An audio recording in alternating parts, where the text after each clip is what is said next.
beautiful woman comes in, and she came in, and as soon as she heard the word art, she wanted to run out the door. Her heart started racing, and she's like, I don't do art, I am not doing this. I don't know anything about art, I'm not creative. And so one day I said, let me go.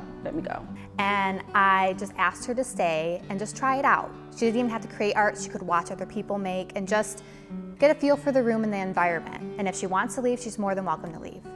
I wasn't doing anything at home but sulking, being miserable. And so I said, well, let me just go and try it. So she decided to stay. And not only did she come out with beautiful artworks that really expressed what she was going through, but she kept coming back.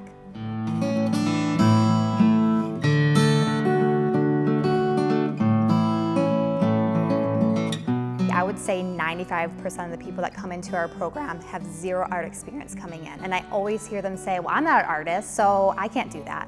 The important thing is that it's not about what you're coming out with, it's the process of making the artwork.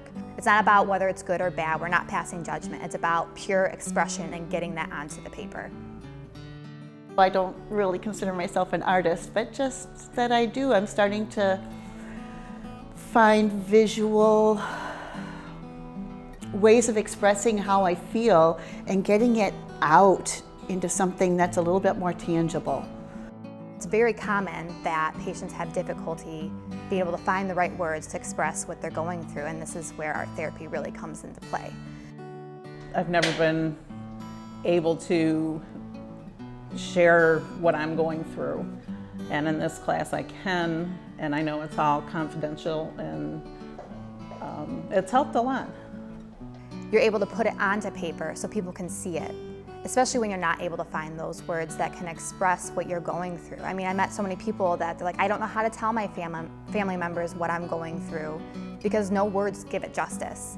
A lot of times when you are dealing with some type of sickness or illness, sometimes your family can get a little bit overprotective, and they want to tell you everything they want you to do, or they think they know what's best for you, and you love them for that, you appreciate it, but sometimes you just want to get out.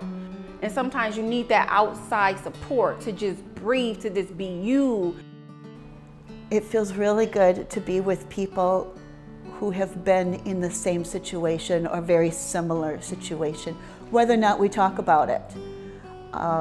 It's safe to come in on my happy days, and it's safe to come in on my cry days.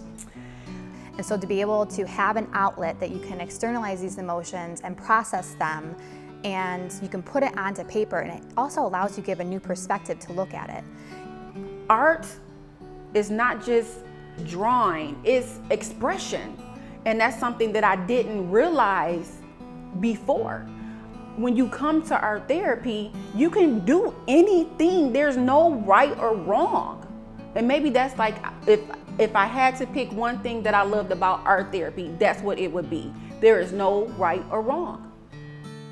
So when you're coming into an art therapy session, what you can expect is sometimes I'll have an idea in mind or a material specifically that we will use to explore a concept or an idea.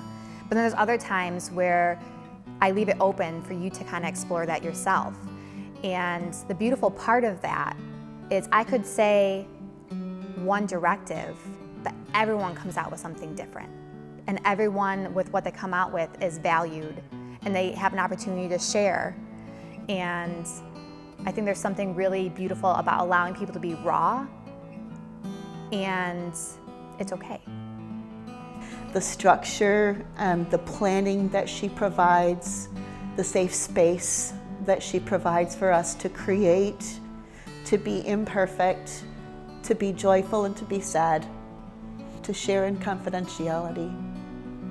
I love it. You don't have control over all of these emotions that are coming and all these fears that are coming.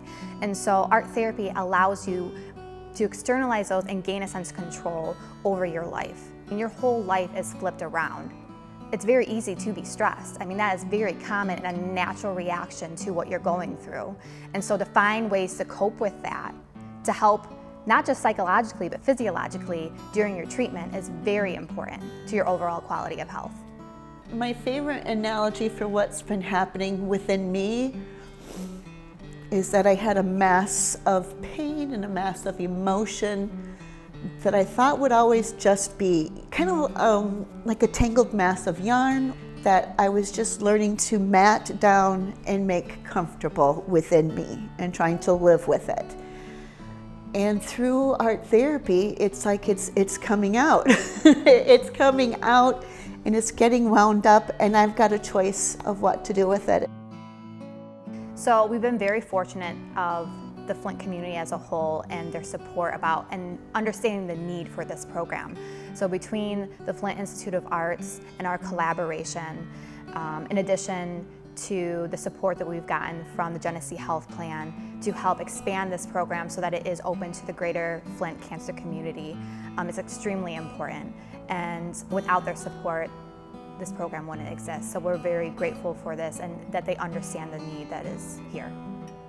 So it's been very empowering for me because I'm not a person to open up my feelings, but I've been told by several people that they have seen a big change in me just since I started with the art classes.